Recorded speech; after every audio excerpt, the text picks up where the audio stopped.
সকাল 8:30টার সময় সব দোকানে জিলিপি শেষ। তো কী করা যাবে? ছেলে বলেছিল জিলিপি সিঙ্গারা খাবে, তো ওই জন্য ওর বাবা মালপোয়া, জিলিপি, এই মালপোয়া সিঙ্গারা নিয়ে এসেছিলো আর পাউরুটি দিয়ে ওকে ব্রেকফাস্টটা করতে দিলাম। তো আজকে আমি তারপরে অনেকটা বেলাতেই দিন শুরু করেছি, তো স্নান টান করে এখানে পুজো টুজো করে নিয়ে ঘড়িতে দেখো 11:45 বাজে, তো আমি তখন ব্রেকফাস্ট করতে বসছি। এই হচ্ছে ব্যাপার। তো আমিও ওই বর দই চিড়ে খেয়েছিলো, একটু দই চিড়ে আমিও নিয়ে নিয়েছিলাম আর সিঙ্গারা একটা মালপোয়া দিয়ে ব্রেকফাস্টটা সেরে নিলাম। নিয়ে তো এরপর রান্নার দিকে যেতে হবে। আর কালকের 15ই আগস্টটা কী বলতো একটু অন্যরকম গেছে, মনটা ঠিক ভালো ছিল না। প্রত্যেক বছর একটা আনন্দ থাকে, এবছর অতটা আনন্দ ছিল না, মানে চারিদিকে এত দুর্ঘটনা এসব ঘটছে, তো মনে হচ্ছে মানে এতদিন নিজের বাচ্চার জন্য সিকিউরিটির কথা ভাবতাম, এখন নিজের সিকিউরিটির কথা ভাবতে হচ্ছে। এসব ভাবতে ভাবতে কালকের দিনটা সত্যি খুব মন খারাপের মধ্যেই কেটেছে। তো এখানে রান্না বসিয়ে দিয়েছিলাম, ভাত ওদিকে হচ্ছে আর মাছের মুড়ো নিয়ে এসেছিলো বলে ভাবলাম একটু মাছের মাথা দিয়ে ডাল করব। তো ওখানে ভাত করতে করতে মুগের ডালটাও ভেজে নিয়ে ধুয়ে কুকারে সিটি দিয়ে দিয়েছিলাম। আর এখানে বর করছিল মাছের তরকারিটা, আলু দিয়ে মাছ দিয়ে তরকারি করে, মানে মাছগুলো এমন ছাড়ছে ও লাফিয়ে উঠছিল। আমি বলছি বাবা তুমি যা করে মাছ ছাড়ছো, ভাবছে তেল মনে হয় এই আসবে এইরকম ব্যাপার। তো ও আলুটাও নিজেই কেটে নিয়েছিল, মানে আমাকে কিছুই করতে হয়নি। তো এখানে টমেটো, পেঁয়াজ ওর মতো করে করছে। আমি যেমন আগে পেঁয়াজটা দিয়ে দিই, তো ও পরে পেঁয়াজটা দিল, আগে আলুটা ভেজে নিয়েছিল নুন, লঙ্কা গুঁড়ো, হলুদ গুঁড়ো দিয়ে।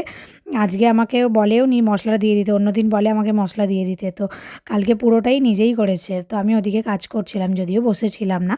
তো এখানে তরকারিটাও করছে আর ওদিকে ছেলে ড্রয়িং করছিল, ছুটি ছিল স্কুলের, তো স্বাধীনতা দিবস উপলক্ষে এই যে এঁকেছে। তো এখানে তরকারিটা হয়ে গেছে, আমি এবার তরকারিটা নামিয়ে নেবো, নিয়ে মাছের মাথা দিয়ে ডালটা করব। তো ওখানে ডালটার জন্য বর পেঁয়াজ, আদা, রসুন, টমেটো ছোটো ছোটো করে কুচিয়ে দিয়েছিল। তো এখানে আমি তেলের মধ্যে জিরে ফোড়ন দিয়ে আদা রসুনটা ঘষে দিয়েছিলাম আর টমেটো কুচি দিয়েছিলাম, দিয়ে ভালো করে সব কিছু একসাথে মিক্স করে একটু মশলা দিয়েছিলাম, জিরে গুঁড়ো, ধনে গুঁড়ো, একটু হলুদ গুঁড়ো, একটু কাঁচা লঙ্কা চিড়ে দিয়েছিলাম, ব্যাস দিয়ে এইসব ভালো করে নাড়াচাড়া করে সিদ্ধ করে রাখা ডালটা দিয়ে দিয়েছিলাম। তো ডালটা দিয়ে মাছের মাথাগুলো এবারে ভেঙে দিইনি, অন্যবারে ভেঙে দিই, বড্ড খেতে অসুবিধা হয়, ছেলেটারও অসুবিধা হয়, আমারও অসুবিধা হয়। তো ওই জন্য মুড়োটা দুটো গোটা গোটা দিয়েছিলাম, দিয়ে ভালো করে ফুটিয়ে নিলাম, নিয়ে লাস্টে ঘি দিয়ে নামিয়ে নিয়েছিলাম। নিয়ে এবার খেতে বসে গেছি। তো মাছের মাথা দিয়ে আর মাছের তরকারি দিয়ে জমিয়ে তিনজনে মিলে একসাথে অনেকদিন পর লাঞ্চ করলাম। তোমরা তো দেখতেই পাও, ছেলে খেয়ে স্কুলে চলে যায়, বা ছেলে থাকে তো বর থাকে না,